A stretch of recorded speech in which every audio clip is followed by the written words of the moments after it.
What is up, you guys? Welcome back to another one. If you're new to the channel, I am Gold Pony, and today we are in the new 2020 Mazda CX-5 courtesy of Jack GM Volvo Mazda in York, PA. And so wanted to check this one out today actually for several reasons. First one being this one has scored a well above average reliability rating by Consumer Reports, which by the way is the very highest reliability rating given by Consumer Reports, so you know it's solid to start. And not only that, there is several changes actually for the 2020 CX-5. So what do you say? Let's go ahead and jump right into it. And as always, let's start with pricing. And so of course, as expected, there are several different trim levels for the 2020 Mazda CX-5. First one being the Sport, starting at $25,090. Then you have the Touring for $26,730. Grand Touring for $30,210. Grand Touring Reserve, which actually is the one we are in today, this one's starting at $35,035.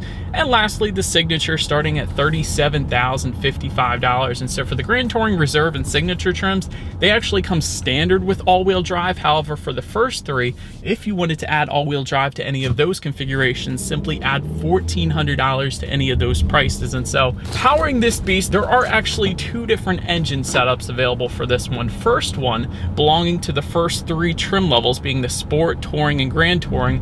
That engine setup is a 2.5 liter direct injected inline four-cylinder, putting out 187 horsepower at 6,000 RPM, 186 pound-feet of torque available at 4,000 RPM. Power, of course, sent to front wheels or all wheels through a 6-speed automatic, giving you MPG numbers at 25 city, 31 highway for the front-wheel drive, 24 city, 30 on the highway for the all-wheel drive. But then there is the more powerful 2-liter turbocharged inline four-cylinder belonging to trims including the Grand Touring Reserve that we have today and the Signature. This one puts out 227 horsepower at 5,000 RPM if you put 87 octane in it. However, if you were to put 93 octane in this beast, that does bump the power numbers up actually quite substantially, up to 250 horsepower, in case you were curious there. Then to go along with it, 310 pound-feet of torque available at 2,000 RPM if you go with 87 octane. 93 octane will bump you up to 320 pound-feet of torque, which by the way is a 10 pound-feet of torque jump from the 2019 CX-5 for this engine setup at least. So there's one of the new changes for the 2020 CX-5, but power, of course, sent to all wheels through a 6-speed automatic, 0 to 60 time, 6.4 seconds, which we will be testing out in a little bit here. MPG numbers come in at 22 in the city, 27 on the highway. But so now, before we do any kind of accelerations, I did want to mention there is a sport driving mode found just to the left of the shifter. There's a little button for that, and so when I just put it in that sport driving mode, it did immediately downshift for me, so it is going to hold the RPMs at a much higher level, and it's also going to adjust throttle sensitivity as well. But so now, having got all of those specs out of the way, what do you guys say? Let's do our first test, and let's test out the acceleration here on the CX-5, and let's see how quickly we can get this one here up to speed. There we go.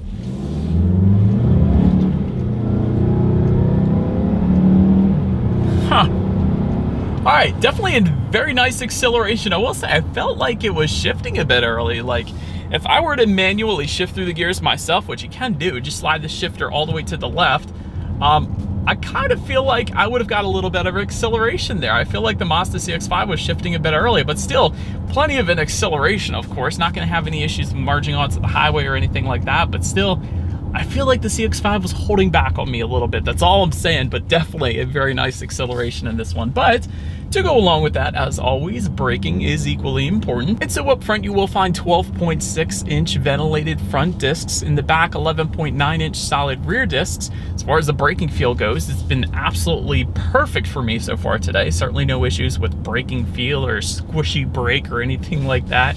Touching on suspension and handling a little bit, up front you're going to get a McPherson strut front suspension with the stabilizer bar. In the back, an independent multi-link rear suspension, again with the stabilizer bar. However, yet another new feature for the 2020 CX-5, there is a new setting called off-road traction assist, and this is essentially going to replace the traction control button. But Mazda states what this off-road traction assist is actually going to do is when the wheels start to lose traction, the system will stop reducing engine torque and increase brake force on the wheels without traction, giving you, of course, more traction and less slippage. So that's kind of nice. As far as ride quality goes, it's been perfectly fine for me today, so no issues there. But perhaps the best part about the CX-5, and I feel like I say this every time I review really any Mazda, this steering feel is quite weighty, and that is a good thing. So definitely gives you the best driver feedback. So I've test driven plenty of SUVs at this point, and the CX-5 is without a doubt the very nicest steering feel, comparatively speaking to all the other SUVs in this class. For instance, I just got done reviewing the Hyundai Tucson,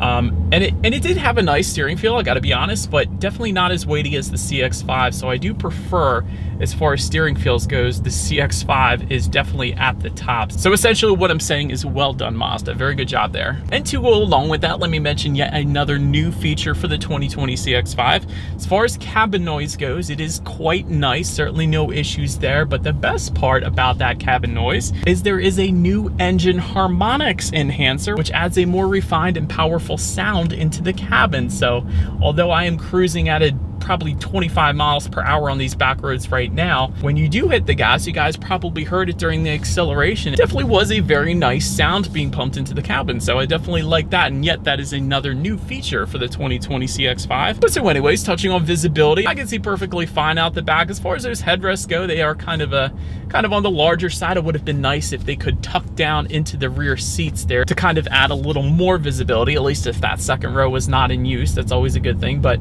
nonetheless, I can still see perfectly fine out the back. I did want to also mention on top of that though, since we do kind of have rain in the forecast today, rain sensing windshield wipers do come standard across the board, and that is for every single trim level, so that's definitely a plus. To go along with that, there is a windshield wiper de-icer that will come standard on the Grand Touring Reserve and the Signature trim. So when it gets super cold and icy and snowy in Pennsylvania, like it quite often does here, that is definitely going to be a plus as well. And yet another plus when it comes to visibility, I am currently looking at a head-up display right now, a very crystal clear head-up display, by the way, as well, being projected onto my windshield, giving me, of course, the speed limit of any given road that I am on, along with the current speed I am currently traveling. And I also came up at a stop sign back there, and it projected a little stop sign onto my windshield as well. So I think that's pretty cool. And of course, that better helps you keep your eyes on the road as well. So another little safety feature there, and certainly assisting with visibility overall. So I do love that. But that about rounds out the performance segment of this review. Let's now go ahead and take a look at the exterior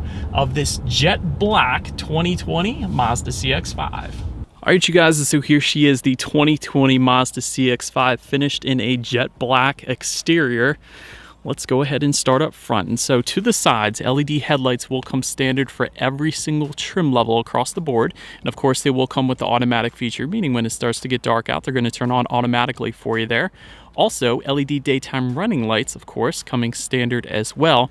I did want to mention, if you go with the Grand Touring trim level and up, you will get an adaptive front lighting system, meaning when you're going around a bend at night, the headlights will swivel based on your steering angle, better help illuminating what is around that bend, so you're less likely to hit a deer or whatever objects, of course, are in the road. Also, with that Grand Touring trim level and up, though, you will find LED fog lights just below and LED daytime running lights to go along with that as well. And so, but then making your way to the side of this one, black window surrounds with chrome beltline molding will come standard across the board, as well as rear privacy glass if you go with the Touring trim level and up. So did want to mention that.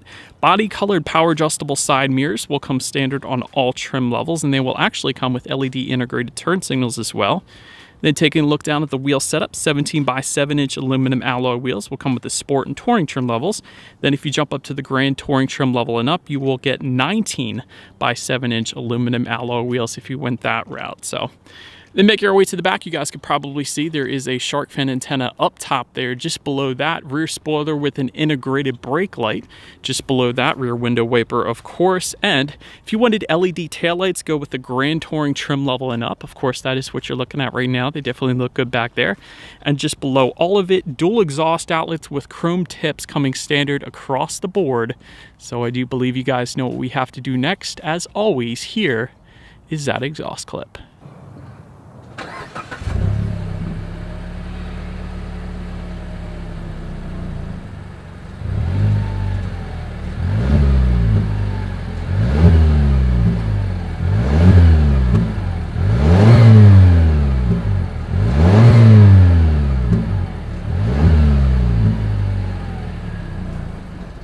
And so, but now since we are around back of the CX-5, as far as opening that rear liftgate, there is a button on the key fob, so feel free to just press that. There's also a button on the actual liftgate, so there's a couple ways you can go about opening it up, but it is actually a power liftgate if you were to go with the Grand Touring trim level and up, if you wanted to go that route. But once opened up, cargo capacity is going to come in at 30.9 cubic feet.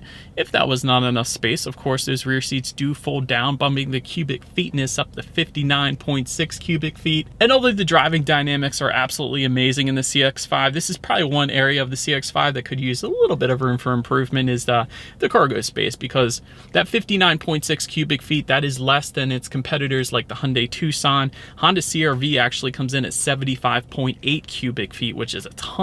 Toyota RAV4 69.8, so a lot of the competitors do have a substantial bit more cargo space than the CX-5, but again, if you're looking for more of those driving dynamics, it really can't be beat, the CX-5 at least. So I suppose that's kind of the trade-off, but nonetheless, underneath that cargo floor, you can find a spare tire under there as well. But then making our way to the rear legroom, this is where the CX-5 gets actually pretty good. 39.6 inches of rear legroom space. For reference, I'm an even 6 feet tall. This is how much space I had back there, so actually plenty of space for me, so that's definitely nice.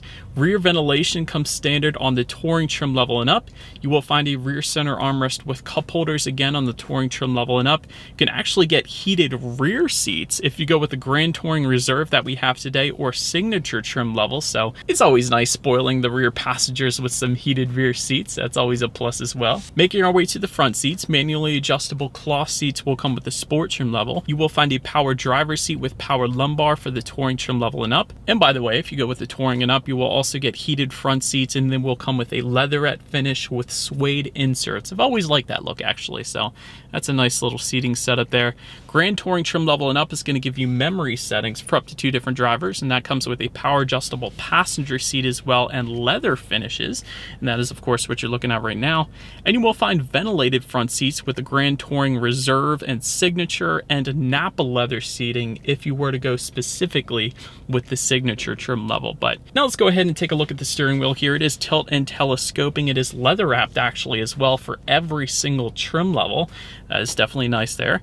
It will come heated if you were to go with the Grand Touring Reserve trim level or the Signature trim level. And if you're curious, that heated steering wheel button is located just to the right of the push button start there, so that's where you're going to find that. Speaking of, when it comes to the startup, let me first start by showing you guys the key here. All the buttons are actually located on one side of the key, including that Mazda logo, lock, unlock, and the button to pop the rear hatch. But it is actually, though, a push button start for every single trim level, so all I am going to do here is put my foot on the brake and press that engine start button located just by the driver's right knee there. And so once started up, tachometer is all the way on your left. You have your fuel gauge all the way to the right, and then you have your speedometer, which is front and center, of course. And within that speedometer, there's actually a small little digital display which can be controlled by using the steering wheel mounted controls on the left side there. And that's going to give you things like trip A, trip B. There's some safety information up there when you need your next oil change. That's always nice. How many miles you have left until you hit empty. You can actually choose to just leave it on the full speedometer mode, where you actually have the needle up there front and center for taking up the full space there. But definitely plenty of things you could check out up there, so I did like that though. Taking a look at overall interior quality, power moonroof is going to come with a Grand Touring trim level and up. That's what you're looking at right now. Dual zone climate control up front there comes with the Touring trim level and up. All trims will get an overhead sunglass holder found up top there. Homelink controls for up to 3 different garage doors found on the rear view mirror will come with the Grand Touring trim level and up. Frameless rear view mirror is going to come with the Signature trim level only, so that is not what you were looking at right now, of course. You will actually get a black cloth headliner with that Signature trim as well, and there is going to be some added wood trim again if you went with the Signature. Although we don't have the wood, I do like the design that they did just above the passenger side glove box and on the doors there. It's not wood trim, but it looks pretty good. I kind of like it. But so anyways, just in front of the shifter, you do have a 12-volt power outlet. Nice little storage area with a rubberized bottom so things don't slide around as much. There's an electromechanical parking brake just behind the shifter, along with dual cup holders as well, of course. And within that center armrest, that's really where you can find all your hookups. For instance, there's 2 USB charging ports. There is yet another 12-volt power outlet, and of course you have some cubby space and a little felt tray thing just on top of it all too. So that's where you're gonna find all your hookups essentially. But overall, I'm definitely not minding the interior. I wouldn't have minded seeing the wood trim on the Signature. I think that would definitely look pretty good, but this actually looks pretty good as it is, so no complaints from me. Let's go ahead now and take a look at the tech display. Front and center here, you will find a 7-inch color touchscreen display if you were to go with the Sport, Touring, or Grand Touring trim levels. However, if you go with the Reserve or Signature, you will find an 8-inch color touchscreen display. But either way, you will still get Bluetooth and audio streaming regardless of which setup that you go with, along with Android Auto and Apple CarPlay if you go with the Touring trim level and up. That's not going to come on the Sport, unfortunately. So go with the Touring and up, and therefore you have free navigation through your smartphone. You can like and dislike your Pandora songs up there, and there's a couple other apps as well. Factory navigation system is going to come standard with the Signature, although you don't really need it with Android Auto and Apple CarPlay there. You can also, of course, check out your radio settings up there. And by the way, when it comes to the sound systems on the CX-5, you will actually get 4 speakers with the Sport trim level, which really isn't a whole lot.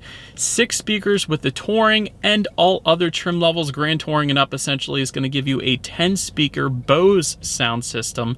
So therefore, that is the one we have today. So what do you guys say? Let me go ahead and turn on the radio here. Let's see what we got playing this morning, and let's test out the clarity of this one.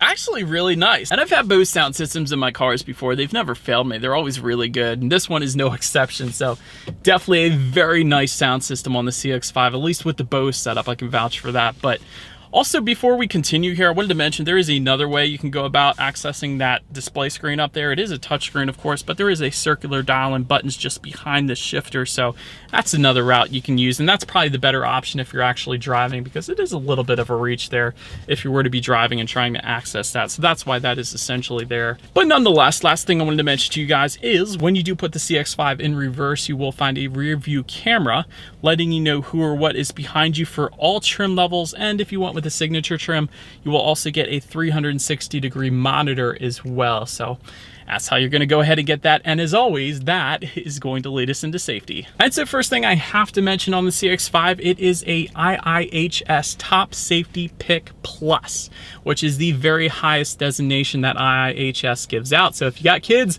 this is a safe bet. But continuing on, front side and side curtain airbags will come standard. In the back, you're going to have latch, aka lower anchors and tethers for children for the rear car seats. Rear child door locks, also standard back there. Tire pressure monitoring system. But some of the more exciting advanced safety features coming standard across the board here are a blind spot monitoring system with rear cross traffic alert, hill start assist, advanced smart city brake support with pedestrian detection, also adaptive cruise control with stop and go, forward collision warning, and lane departure warning with lane keep assist. And of course, if you go with the Grand Touring trim level and up, you're also going to get an auto dimming rear view mirror. But that's a ton of standard safety features across the board. So once again, well done Mazda there. But that about rounds out this review of the CX-5. Do appreciate you guys watching. Feel free to follow me on social media at the bottom of the screen there. Be a like. Be sure to hit the subscribe and the bell notification button if you're into new car reviews. That is what we do here on this channel after all. Do appreciate you guys watching more than you know, and I will see you guys all in the next video. Stay gold.